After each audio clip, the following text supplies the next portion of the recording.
Graça e paz, povo de Deus. Eu sou Nilson Queiroz, o seu irmão em Cristo.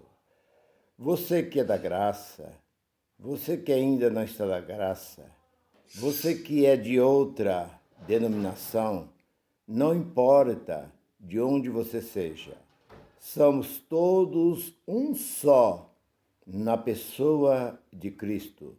Nós da graça não somos melhor do que você. Você talvez está dentro de uma denominação e deve estar pensando assim: será que eu não vou ser salvo? Será que aonde eu estou errado? Não. Não é isso que eu estou dizendo. Todos nós somos um só em Cristo. Só que nós não temos um fardo pesado sobre os nossos ombros. Nós temos um fardo leve. Este fardo é Jesus Cristo. É Cristo, é o fardo leve que está sobre os nossos ombros. Nós não temos que seguir nenhuma denominação. Nós não temos que deslocar da nossa casa para ir num lugar chamado santuário, chamado igreja, chamado templo. Não. Onde nós estamos, nós adoramos a Deus em espírito e em verdade. Eu sou o seu irmão em Cristo, Nilson Queiroz, do canal Verdadeira Graça. Eu tenho dezenas e dezenas de vídeos gravados. Você pode participar desses vídeos. Ou outros dos meus companheiros de ministério que têm também pregado a graça. Você devagar, você vai conhecendo e sabendo o que Deus quer de nós. Porque esses movimentos chamados igreja não têm ensinado para o povo o que Deus quer de nós. Porque nós já viemos a este mundo salvo. Deus já nos predestinou, conforme está na palavra de Deus. Nós encontramos ali em Romanos capítulo 8, versículo 29, que Deus já nos predestinou para a vida eterna. Nós não temos que nos preocupar em aceitar Jesus como Salvador e fazer todas as práticas, os costumes religiosos que eles exigem de nós. Nós somos filhos de Deus, conforme Gálatas 4 e versículo 7. Nós somos filhos e, além de filhos, herdeiros. Nós não somos ovelha, nós não somos servo, porque ovelhas e servos, isso foi coisa do passado, lá da época de Moisés. Mas nós somos filhos, além de filhos, herdeiro. E herdeiro é aquele que tem direito na herança. Ninguém pode tirar a herança daqueles que têm direito, nem a lei daqui da terra. Não existe nenhum advogado que consegue tirar o direito daquele que é herdeiro. E também o céu. Deus jamais deixará, de dar o que Deus prometeu na sua palavra. Somos filhos e somos herdeiros. Nós viemos do céu e para o céu retornaremos. Filipenses capítulo 3 e versículo 20. Nós vamos voltar para o lugar de onde nós viemos. Nós viemos, a nossa terra natal é o céu, e é para o céu que nós vamos voltar. E o que eu quero neste momento? Uma palavra que me veio ao coração. E o título desta palavra é essa: o homem não é o que o homem corre. O homem corre, o homem queira, mas é o que Deus queira. Não é o que o homem está correndo, não é o que o homem está querendo, é o que Deus quer na nossa vida. Está baseado em Romanos capítulo 9 e versículo 16. Mas nós olhamos para o versículo 15, nós encontramos uma passagem onde Deus disse a Moisés: eu compadeço de quem eu quero compadecer, tenho misericórdia de quem eu quero ter misericórdia. Alguém pode dizer: mas você está buscando, baseando isto lá nos tempos de Moisés, mas o apóstolo Paulo também trouxe esta passagem para os seus dias, e eu trago esta passagem para os dias de hoje, que é do jeito que Deus quer. Deus faz da forma que Ele quer. Eu participei uma certa vez de uma reunião e eu já ouvi muitos pastores dizer que nós temos que exigir de Deus, que nós temos que colocar Deus na parede, que Deus é obrigado a fazer o que nós queremos, porque está na sua palavra. Deus não é obrigado a fazer nada. Deus faz aquilo que Ele quer, do jeito que Ele quer, na hora que Ele quer. Se Ele não quiser fazer, Ele não faz nada e Ele continua sendo o mesmo Deus. Então nós olhamos aí para essa passagem, que Deus disse: eu compadeço de quem eu quero compadecer, e tenho misericórdia de quem eu quero ter misericórdia. Alguém pode dizer assim: mas que Deus é esse que compadece de uns e não compadece de outros? Nós podemos ver que há muitos barcos que têm afundado, somente na região do rio Amazonas. Quantas pessoas têm perdido a vida ali? Nós vemos quantos aviões têm caído. E alguém diz: mas será que Deus não está vendo isso? O que aconteceu com o navio Titanic? Nós temos ouvido as mensagens de muitos pastores, pregadores, diz que ali foi por causa de um desafio do construtor daquele navio, que diz que ao acabar de construir aquele navio, ele diz que nem mesmo Deus poderia afundar aquele navio. Aí eu pergunto: será que foi isto? Mas 1.600 pessoas perderam a vida por causa da palavra de um homem. Será que foi isto? Podemos olhar na Bíblia que por causa do pecado de Davi, a desobediência de Davi, ali no livro de 1 Crônica, capítulo 21, quando Davi mandou enumerar o povo de Deus. E isso desagradou a Deus. Por causa do pecado de Davi, 70.000 homens morreram. Então o que eu digo neste momento? Este homem que diz que Deus não afundava o navio, e esse navio veio ao fundo.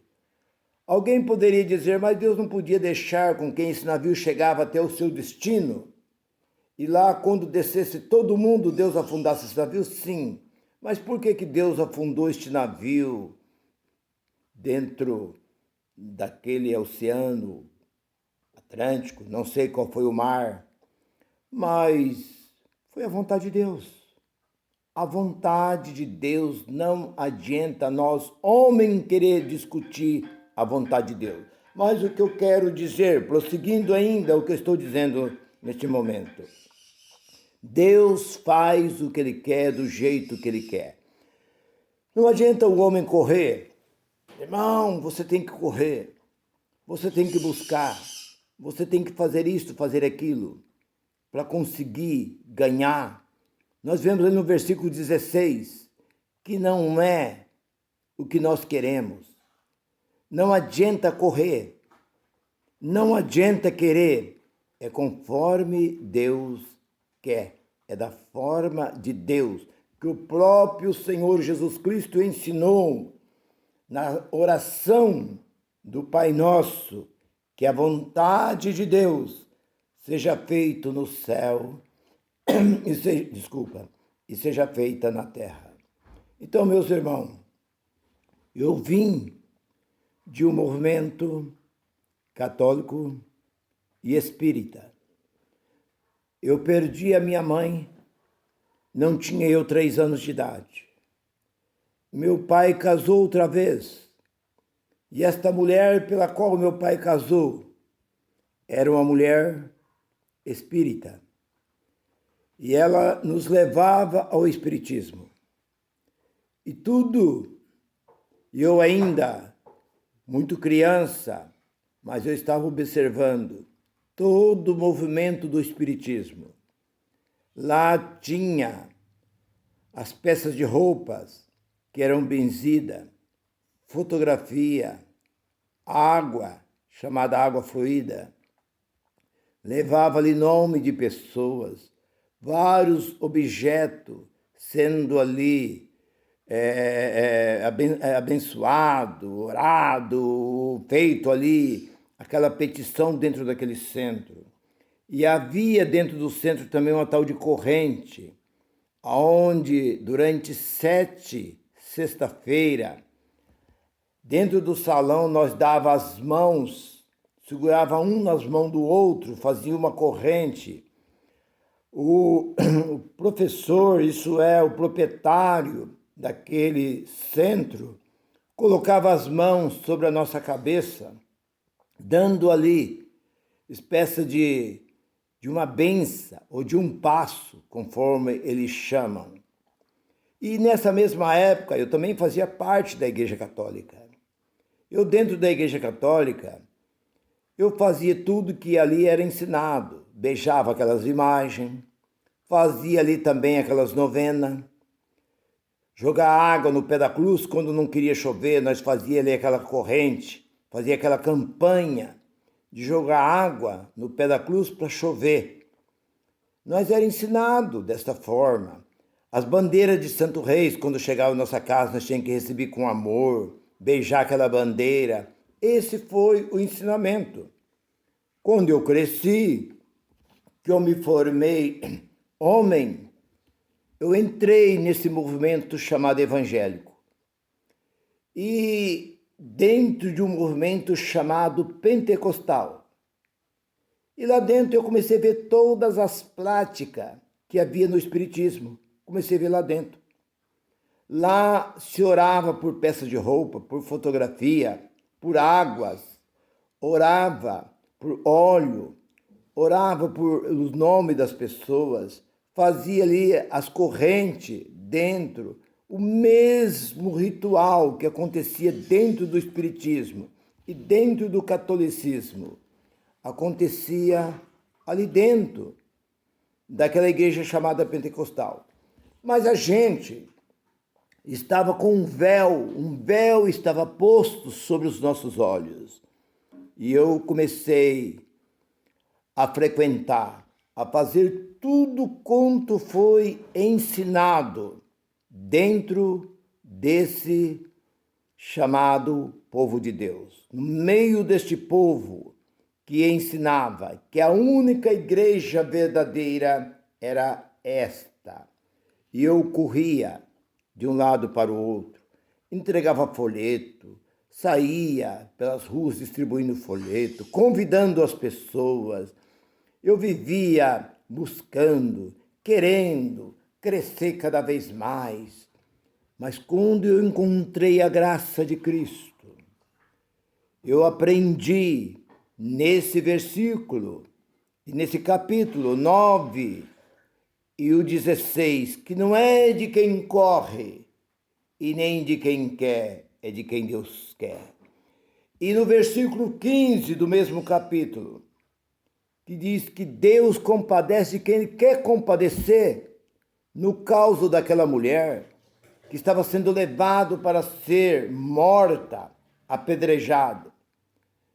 Deus compadeceu por aquela mulher, compadeceu por ela, e todos aqueles acusadores foram embora. E o Senhor disse para ela: mulher, onde estão os seus acusadores? Ninguém te condenou, nem eu te condeno, vai e não peque mais. Deus compadeceu por aquele ladrão que estava na cruz, compadeceu por ele. Deus compadece de quem Ele quer compadecer. Ele tem misericórdia de quem Ele quer ter misericórdia. Deus rejeitou Esaú e o abençoou Jacó. Os dois não foi gerado dentro do mesmo ventre, mas Deus repudiou Esaú e abençoou Israel, que é Jacó. E nós vemos, irmãos, que nos dias de hoje, o Deus que nós servimos, pela sua bendita e grande misericórdia, Ele nos aceitou nós como gentil. Nós não tinha direito nenhum de herdar a vida eterna, mas esta graça chegou até a nós. O que eu quero dizer neste momento, meu irmão, minha irmã, você que está dentro deste movimento chamado igreja, que de igreja não tem nada, porque igreja somos nós. Esse movimento que você está dentro, eles têm te prendido dentro deste movimento através de cargo. E eles aprenderam um método agora. E dá cargo para o marido e dá cargo para a mulher também ao mesmo tempo. Coloca o marido de diaconisa, ela é diaconisa e ele diácono. Por quê? Para segurar os dois. Porque aí tem como eles cobrar o casal. E logo eles começam a exigir muito daquelas pessoas. Então o que eu quero dizer neste momento, que esta palavra que eu estou trazendo, você que não está bem, você que está insatisfeito nesse lugar onde você está, seja ela qual for, mas os meus pais é dessa igreja, nasceu aqui dentro, eu já estou aqui desde que eu nasci, isso não importa. Isso são apenas movimento. Mas este livro, se você crê verdadeiramente neste livro, você vai crer nessas palavras que está sendo dito. Porque a Bíblia diz que os que são guiados, 8:14 de Romanos, que são guiados pelo Espírito de Deus, os que são de Deus, são guiados pelo Espírito de Deus. Quem são de Deus? Aqueles que são de Deus, ele tem o Espírito de Deus sobre a sua vida. Ele tem prazer nesta vida. Quando o apóstolo São Paulo, escrevendo ali no capítulo 5:17 de Romano, ele diz que nós estamos reinando em vida. O reino de Deus é aqui. O reino de Deus não é lá em cima, como muitos têm pregado. O reino de Deus está entre nós. Lá nas cartas de São Paulo, no capítulo 14:17 de Romanos, o reino de Deus não é comida, nem é bebida, mas é alegria, gozo e paz no Espírito Santo. Eu pergunto, você tem alegria onde você está? Você tem gozo? Você tem paz? Você é atormentado? Você entra e sai pior. Porque o seu pastor, o seu dirigente, só traz maldição, muitas vezes chamando até a igreja de ladrão. O seu pastor prega as maldições de Apocalipse, que nós, gentios, não tem nada a ver com o livro de Apocalipse. Apocalipse nem deveria estar dentro da Bíblia. E eles ficam pegando essas maldições lá de Apocalipse, que aquilo foi para o povo de Israel, para a nação de Israel, e fica trazendo para os dias de hoje, e colocando medo, inferno, pela qual não existe. Colocaram o inferno, criaram um diabo, criaram tanta coisa para amedrontar o povo, para o povo viver debaixo do medo. É o medo que tem segurado essas pessoas. Mas você que me ouve esta mensagem, desplendam, saiam, entram aí nos canais aonde tem os pregadores da graça. Se você não gostar pela primeira vez, a segunda, não é um nem dois, são vários, são dezenas e dezenas e dezenas de pregadores da graça. Você vai se deparar com as verdadeiras mensagens e Deus vai te libertar, como libertou eu e a minha esposa dessa velha religião mentirosa. Fique com esta palavra. Você, meu irmão, se você gostou, né? Inscreva neste canal. Divulga isto para os seus amigos, para que nós possamos crescer cada vez mais na graça e no conhecimento do nosso Senhor Jesus Cristo. Graça e paz para todos.